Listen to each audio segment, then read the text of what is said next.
ajeitar, ou melhor trocar de esposa, porque essa tem mais de 30, né? Como tem aí um povo falando. Então, Caramba. nós estamos vivendo isso. E é complicado. Mas você falou uma coisa assim, é mais fácil eu trocar de marido do que, sei lá, me ajustar a isso. Mas, em alguns casos, e a gente falando de relacionamento, realmente tem um momento da troca. E como é que a gente sabe se tem que trocar ou se o erro tá na gente ou se dá para mudar?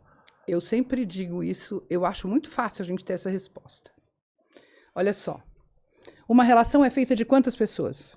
Teoricamente, 2. Teoricamente deveria ser praticamente, é verdade. Né? Assim, teoricamente, mas são 2 pessoas. Vamos falar numa relação romântica, casal, né? Uma relação é feita de 2 pessoas. A relação está com muitos problemas, suponha. Como eu sei se é hora de sair ou hora de trocar? Se os 2 querem resolver, se os 2 enxergam os problemas, se os 2 se amam e se os 2 vão em busca de soluções, grandes chances de dar certo. Se um só quer que mude, se um só quer que resolva e o outro não tá nem aí, o outro não enxerga o problema, o outro não quer conversar, hora de trocar. Hora de trocar? Sabe, Caramba, quando eu digo hora de trocar, é porque eu sou a favor da gente ser feliz. Tem um limite para a gente aguentar uma relação com pessoas que não querem mudar, não querem investir tempo na relação, não querem ser e fazer o outro feliz. Ninguém faz o outro feliz, né? É a gente mesmo que faz, mas a troca dos 2. Então, eu vejo relações de anos em que um quer a relação bem, um luta até não aguentar mais e o outro não tá nem aí. Porque existe uma coisa muito diferente entre o homem e a mulher na relação. Isso é característica, feminina e masculina. Né? Não estamos dizendo que é defeito nem qualidade, são características. O homem, quando ele se cansa da relação, ele vai embora da relação estando nela. Ele não sai da relação, a não ser que ele se apaixone por outro. A grande maioria, toda regra tem exceção, mas ele abandona a relação. Ele não dá mais bola, não conversa mais com a mulher, não quer mais transar com ela, não quer mais beijar, não quer beijar na boca, porque beijo de língua, beijo na boca é um termômetro para a relação, né? A relação parou de deixar, começou a dar aqueles batinhos rapidinho e tchau, e só isso.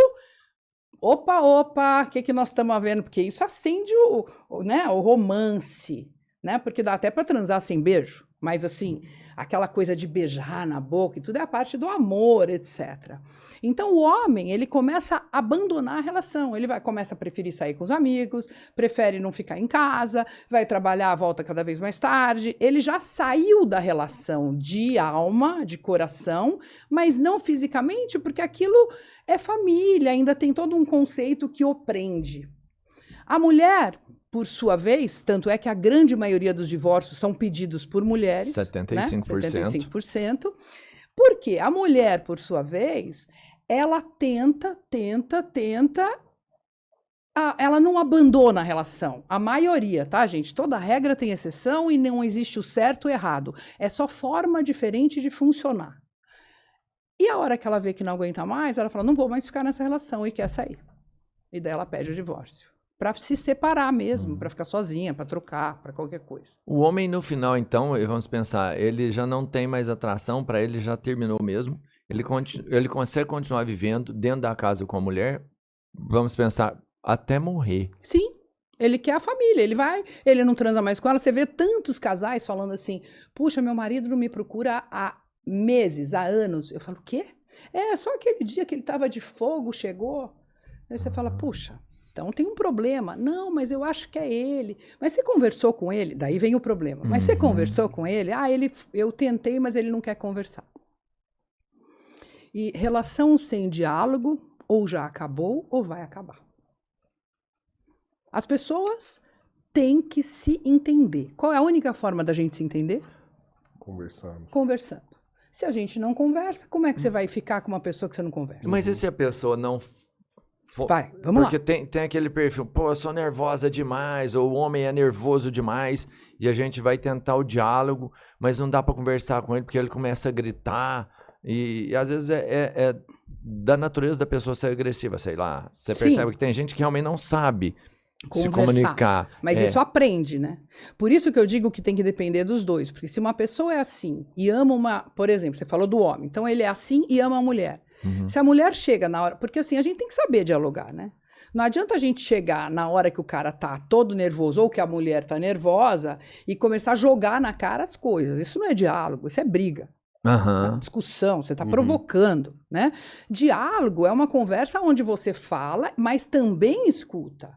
Você fala o que você pensa, mas você não fica preparando a resposta para quando o outro falar, você cortar. Você quer entender o pensamento do outro de fato e até entender que pode ser melhor do que o seu e vocês podem chegar num acordo. Isso é um diálogo. Agora, quando... Eu até brinco com as pessoas que fazem mentoria comigo, eu falo, gente, eu aposto que vocês chegam assim na hora que o cara tá morrendo de, sabe, chega do trabalho, acabado, morto, etc. Você fala assim, viu, eu vou conversar com você, mas eu sei que você não vai dar bola. Pô, nem fala, você já começou errado, ele não vai mesmo, ele já vai ficar de saco cheio só de você começar a falar isso. Então, a gente tem que saber conversar. E quando há amor, as pessoas tendem a buscar entender o outro e achar um caminho. Porque quando as duas pessoas se amam, as pessoas têm uma conexão profunda. Se as pessoas têm uma conexão profunda, ela pode olhar e falar assim, olha, ele está agora realmente nervoso. Eu não vou falar agora. Eu vou esperar, vou chamar ele para sair, jantar fora um dia, eu e ele, sem criança, sem nada, e eu vou começar colocando o que eu acho, sem acusá-lo. Para a gente chegar, olha, eu estou falando para a gente achar uma solução. E daí, olha, eu não consigo falar com você, você tem estado muito nervoso, eu gostaria, porque eu te amo, eu gostaria que a gente se entendesse. Não é diferente, eu não aguento mais falar com você, você só berra. É outra coisa. Então, isso tem que ser treinado, diálogo, desde o início. E existem pessoas com pavio curto, existem pessoas com pavio longo, e sempre na relação... As pessoas têm que entender o que elas têm mais tranquilo para ajudar o outro, né? Isso quando os dois querem, porque quando um não quer, o outro também não, vira uma coisa tóxica, doente. E como que você mostra isso para outra pessoa de forma... Eu acredito que tem que ser de forma inconsciente, né? Porque... Como mostra o quê? Você precisa trabalhar o seu diálogo, você precisa mudar alguma coisa conversando. No relacionamento, porque...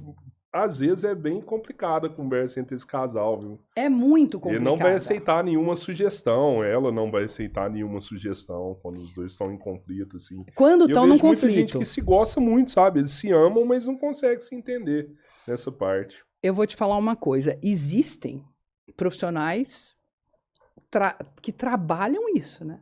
Então, tem casos que as pessoas precisam procurar ajuda profissional, porque eles não conseguem destravar o que já... Qualquer coisa que um fala já dá uma... Diz que eu digo que é uma cintila em italiano, como fala em português? Uma faísca para o outro já estourar. Né? Nesse caso, eles precisam, muitas vezes, procurar uma terapia, alguma coisa de casal, para eles aprenderem a conversar ou a pessoa se tratar. É mais fácil um terceiro influenciar uma mudança do que internamente ali. Até porque, eu digo uma coisa, a pessoa tem direito de ser nervosa, de ser estourona, sei lá, estourada, né? Ela tem direito de ser como ela quiser, problema dela. Agora, eu não tenho o dever, ou eu não tenho que aguentar estouro dos outros o tempo inteiro. Claro. Então, se a pessoa é assim, ela tem que se cuidar, tem que se tratar, porque ela não pode trazer isso para dentro de casa, sempre. A casa vive pisando em ovos. Um dos grandes problemas de relação tóxica é pisar em ovos. Tem pessoas... Quer saber se uma relação é tóxica? Se te faz mal. Relação tóxica é diferente de abusiva, né? A relação tóxica é uma relação que faz mal. Ok. Agora, como é que você percebe? Sempre tem um pisando em ovos. Já pensou você conviver com uma pessoa que você não pode falar o que você acha, você não pode falar o que você sente, você tem que pisar em ovos o tempo inteiro? Como é que pode? Vira uma coisa pesada. Então, aí você fala, porque cria sei lá, é como se fosse um pavor mesmo. Você tem medo de se expressar e às daí vezes... você se cala. E aí você vai expressar o que você tá querendo falar ali, só que você sabe que vai virar uma briga. É É isso. difícil falar isso pra dois homens que têm medo das mulheres. Você viu que eu quase não falei? Eu falei assim, eu não tenho... Eu quero falar alguma Mas coisa, é mas eu legal tenho medo falar. dela brigar comigo. Eu vou falar, ela Eu vai não brigar falo nada, comigo. eu não falo nada. Eu sei que vai dar ruim ali, eu fico calado, mude assunto. Não, E talvez você amanhã eu tente de novo. Mas eu achei bem legal vocês falarem isso, porque às vezes no meu perfil do Instagram, as pessoas acham que são os homens que são assim. E a gente sabe que tem muitas mulheres